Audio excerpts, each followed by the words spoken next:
Good evening, everyone. My name is Dolores Gupton, and I'm here to deliver my persuasive speech. By the end of my presentation, I hope you all have gained some insight that could be beneficial to not only you, but pretty much anyone that you know. If you all don't mind, I would like to address a topic that's been taboo for as long as I can remember, yet it still makes for a very informative and interesting discussion. Experiencing and indulging in sexual activity is a natural part of being human, yet we are all subject to the consequences of our actions, as in any other circumstance. So, the practice of safe sex shall always be a priority. The first thing I want you all to understand is that an individual having sexual thoughts and desires is natural. So no one should feel ashamed for pretty much indulging in something that's a natural part of them. Sexuality, by definition, is a person's sexual behaviors and desires. This can be determined by many different factors, such as social influence, and that being someone's cultural belief or their religious belief, and their upbringing, so much so their orientation, such as their preferences, their desires, or their personalities. Are they shy? Are they open?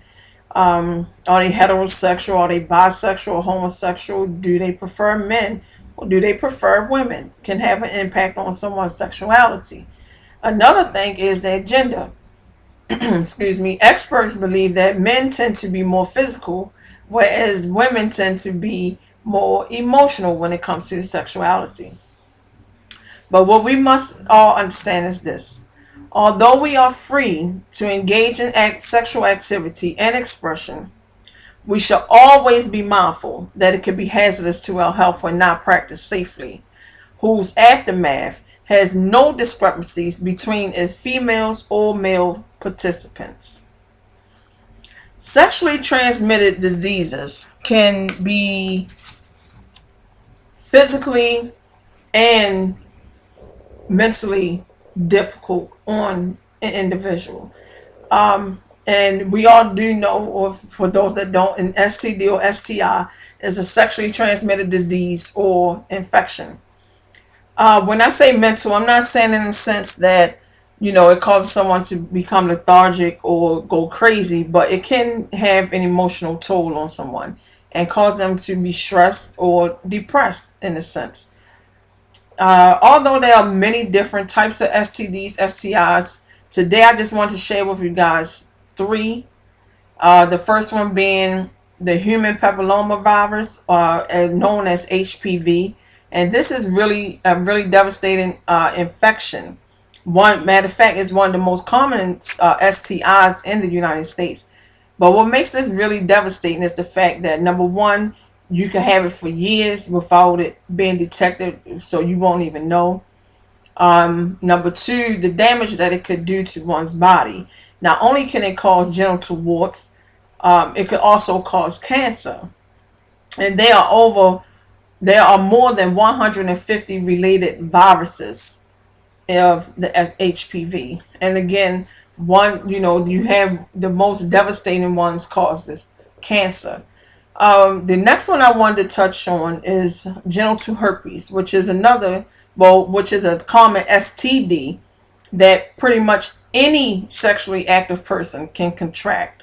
And again, the thing about genital herpes is the fact it could be dormant, or should I say it could go undetected for years, which means someone can have it and not even know.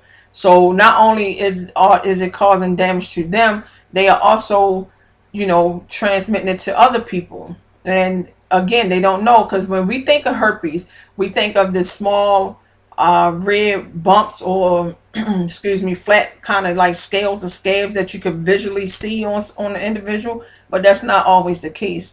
So again, that's what makes genital herpes really devastating. And I guess one of the common STDs. Another thing about herpes is the fact that you don't necessarily have to have sexual intercourse with an individual to contract genital herpes, because it can be transmitted to, or shall I say, through someone's skin. And that is a very scary thought. The next STD I wanted to discuss was chlamydia, which is one of the most commonly reported STDs in the United States. This is, unlike the other two, is easily curable. And I say the other two because HPV or genital herpes has no known cure. With chlamydia also, besides the fact that it's easily curable, with you would probably have some type of symptom if you were to contract chlamydia, because it will cause like either some pain or some type of discharge, abnormal discharge. So you would know if you had chlamydia. But the thing about it that was really eye-opening for me is the fact that chlamydia could cause permanent damage to a woman's reproductive system.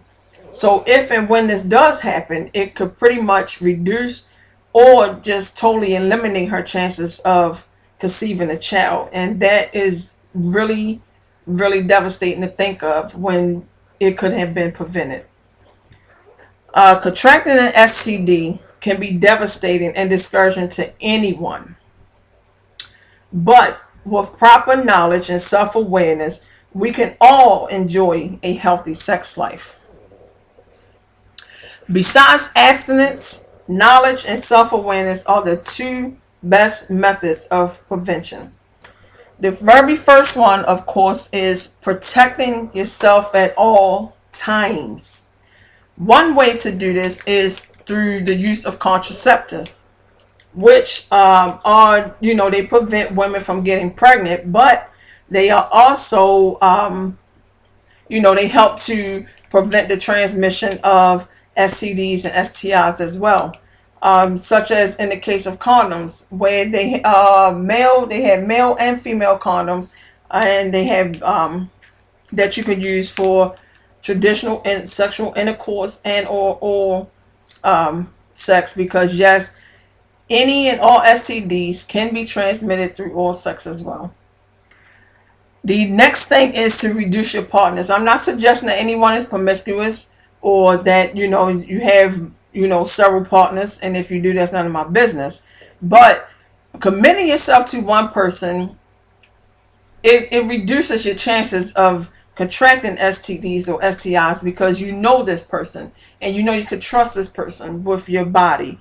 Another thing is, if you do choose to have multiple partners, make sure you know their status, because again, knowing is prevention. The next thing is excuse me, is to know your own body. Be aware of any changes, drastic changes, shall I say. If there's any unexplained pain, or if there's any change in your function, the way your body functions, and you think something is wrong, consult with your doctor immediately, just to make sure to eliminate any of those things. And always get your checkups and get screened. Excuse me. For many years to come, sex may remain as taboo as it's always been. Yet, with the wealth of information and resources available to us to live a healthy sex life, from everything from clinical pamphlets to free condoms and screenings, it doesn't have to cost us our freedom of expression, or more importantly, our lives. Before I leave you guys, I want to share one quick tip, or shall I say one quick fact with you all. The CDC estimates that 1,218,400 persons aged 13 years and older are living with HIV, including 156,300, that's 12.8%, who are unaware of their infection. By race, blacks or African Americans face the most severe burden of HIV, and this is in the United States alone. So I cannot stress to you guys enough how important it is to protect yourself. Love yourself enough to protect yourself. Thank you, and have a blessed evening.